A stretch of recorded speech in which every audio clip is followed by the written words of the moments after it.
Jangan sia-siakan waktu yang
我要日日我想你，每日不要忘記你。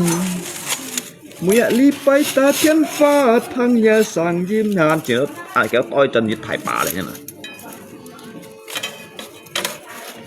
Thằng夜sangยิ้มăn xin chào, cả nhì con pha con tèo kiêu. Tình xâm nhân si chân nhắn heo chân hi cả nhì.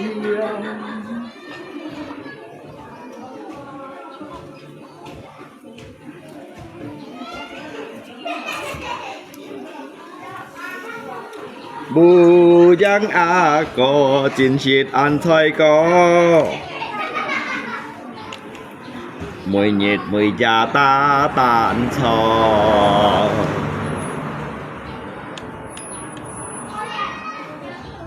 sầm phu tan xa xế chú phân chiếu tan xa bó già bù xì chim theo cho lò phò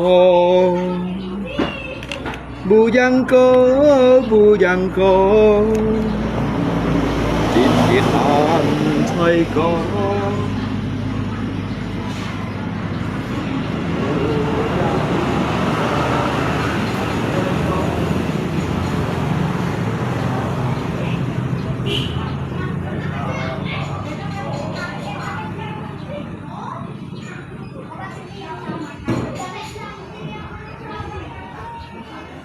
bù giang có bù giang có chín chít ăn thôi có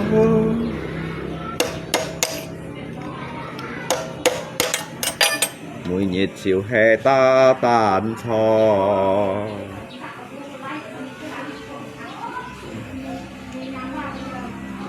nằm chim cho lò phò chín chít hè ăn thôi có bù giang có bù giang có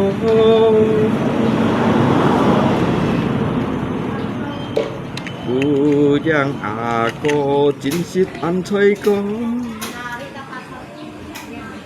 mùi nhiệt mùi già ta tàn cho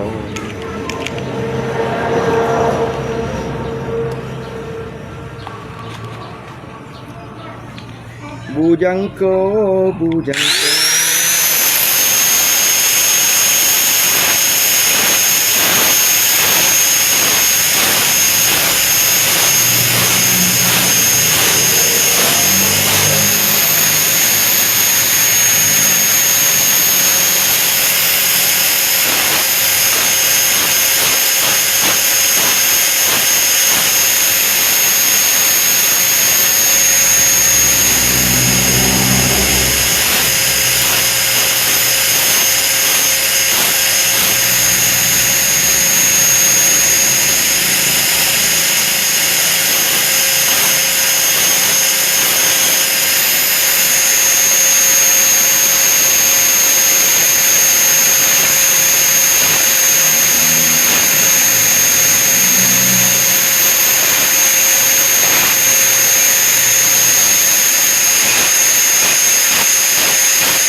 Bujang ako cinsit ancoy ko Muyakitan sa tatanco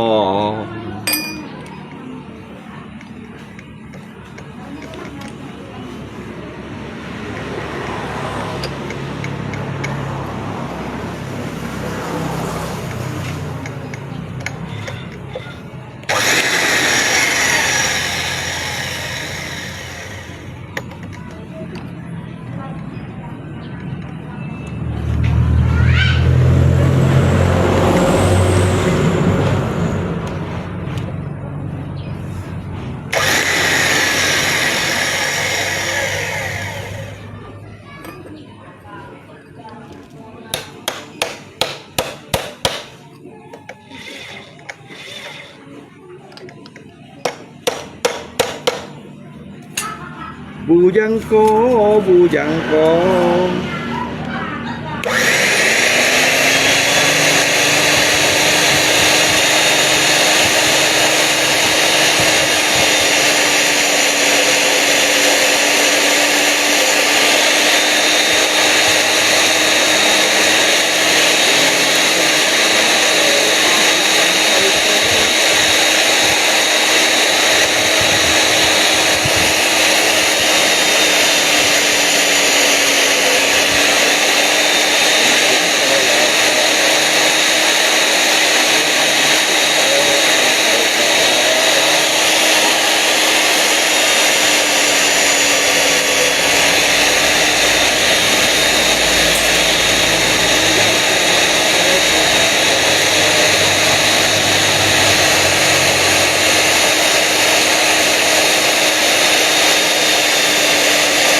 Bor ba. Bor kayak gitu. Bor duduk ba. Oh. Ini kan papi mau cari duit Bekas nanti. apa? Mana? Ini kah? Ini ya isinya type bornya tuh. Iu. Nya ada. Tapi papa salah tiga. Dek, yang sini ya, nanti kena besi itu kaki luka. Ya sana ya, ndak pakai sandal kau Nanti kena type besi ini ndak bisa keluar kaki itu Di infeksi ya. Infeksi nanti infeksi deh. Bengkak, ndak bisa jalan nanti ya. Ya masuk sana ya. Ya. Kiloi kiang chit ka mo pun si ban ki Jin bui chit ka mo chian chi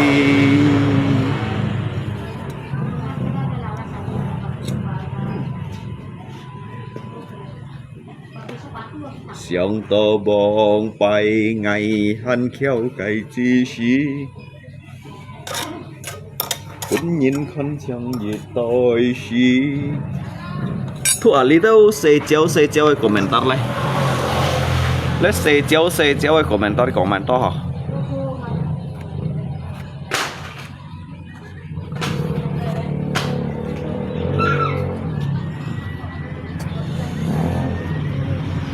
Mo suara mo suara Mona ngay kan mẹ này chọn này đang xí lượng bao nhiêu suara nè Xiong loi ka nhìn cha loi mai mi han mo nhìn ka cha buồn nhi Kỳ loi kiang chít ka mo buồn si ban Nhìn bụi ngày Alung mo chán chi Xiong loi hi ba long ô tăng lượng kê lô mi han mo nhìn ka ô tăng buồn nhi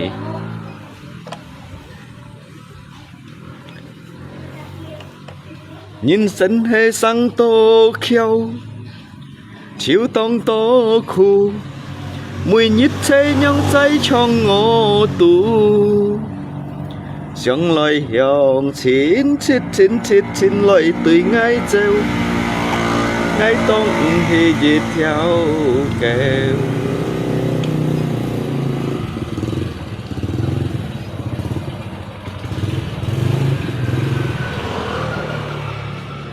Xiong tô bông bay ngày hắn khéo cày chi xí Bốn nhìn con trong dịp tôi xí Xiong loi cả nhìn cha loi mai mi hắn mô nhìn cả cha buồn nhi Còn mấy lạ cô còn dulu bikin pintu besi 1 hari dapat 1 Hai lạ cô những này thần gì ấy lạ cô chứ miếng là lạ cô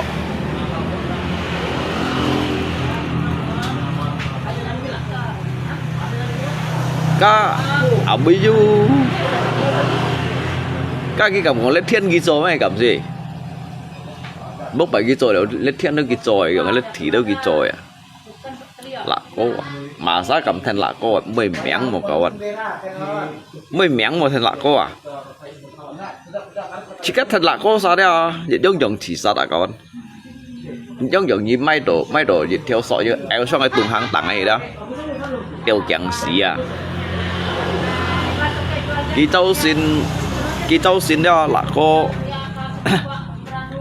cô châu xin rồi đó cây măng thầy thiên măng phạ đó cây măng thầy kiểu mô phổi cái cầm sòn thì cái phá sai thì là cái máy chen tuần theo ngá đó máy chen tuần theo ngá có liều có liệu bắn cái lô tiểu cá dịch cái lô cây kiểu na cho nè cá cây kiểu sang sang à cái cảm piong ai phun tuổi thì cái này dăm lũ dạ xí đấy nhiều thành ghê luôn có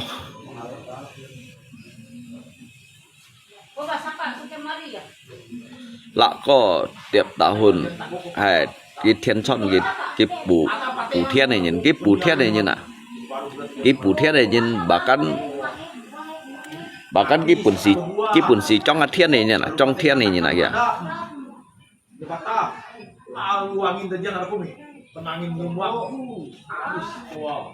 còn cái mày cháu xì nhìn kiểu sập phình cái phụi bập ma cái kiểu tiêu phụi bập ma kìa nhớ thằng cái ma đó sao phụi bập ma kìa cái ma đó sao nhớ thằng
Hulu, ciulu kawan. Ciulu selesai semua ya. Lihat ba ngajak con liang fu mu này. Lihat ngai con wa langsung con liang fu ya kawan ya, ngai kong thằng dah. Ngay giả tròn liang fu mu này. Các nhìn persan dịch fu, tapi ngay tròn liang fu đó jadi hay còn dư nhìn phân persan ngay bữa nan tròn ở yang. Sika bendo sika ba anyong kawan.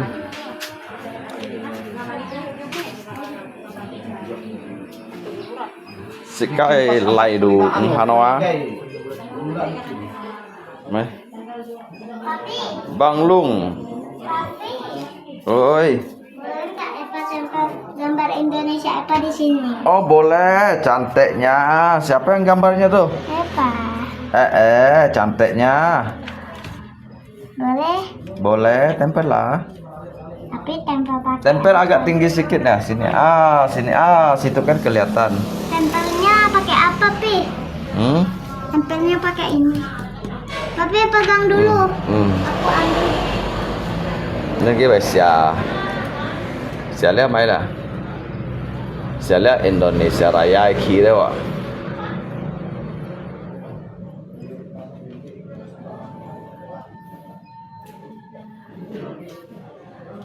Papi tunggu, Papi. Eva selamatkan dulu. Nếu mà bóng bài xong thổ phong yang ăn lay thằng sẽ là nó thải lay yang thuốc đỏ kiểu họ thuốc đỏ nó thì nhiều lay hắn tụ pa nè. Papi pegang. Dah. Belum. Harus 4. Kurang 3. Cantiknya, dek. Ini kayak ngaji ya. Biar tambah-tambah aja gambarnya. Ini ada enggak di itu? Ale met hopong Pak Kung ya. Siapa itu, Pi? Bangga, Bang Rangga. Oh. Ale mega. Ya ampun.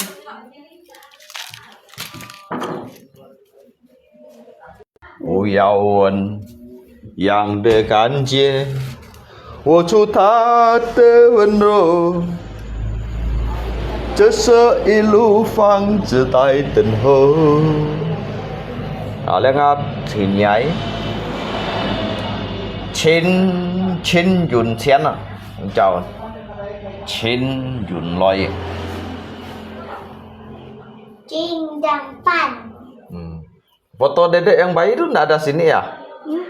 Soalnya Enggak ada sini foto dedek yang bayi itu. ini bukan. Itu bukanlah. Nanti papi cucinya masih di HP situ belum kena dicuci. Dek ini ya ditempel juga lah dek, lepas ada. Belum ya.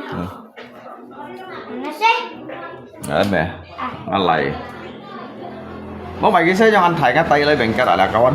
Kalau nyeti ya dah. Kita jangan thải lên cái thải lại. Đây chín yun lại ya. Saya jangan thải yang họ hàng ngay tay lên bên cái lia. Ada lagi yang kiểu saya. Lagi jangan ha, jong hati ni lai leo, jong hati ni lihat lai leo. Lekan ke jijan lala. Mana tempel? Tempel ke? Ini bak ke gulung papet. Jangan gitu lah. Ini betul gulung. Enggak apa, nanti baru itu. Nih. Tempel kuatkan aja, enggak apa. Dah. Cantiknya lukisannya deh ya.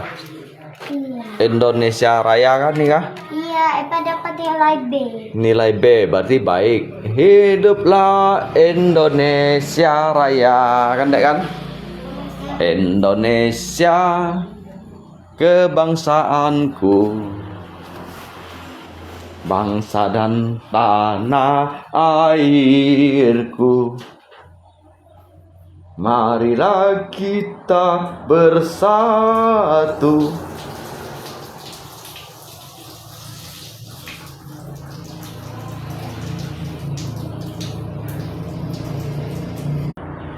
Hiduplah jiwanya, hiduplah badannya untuk Indonesia Raya.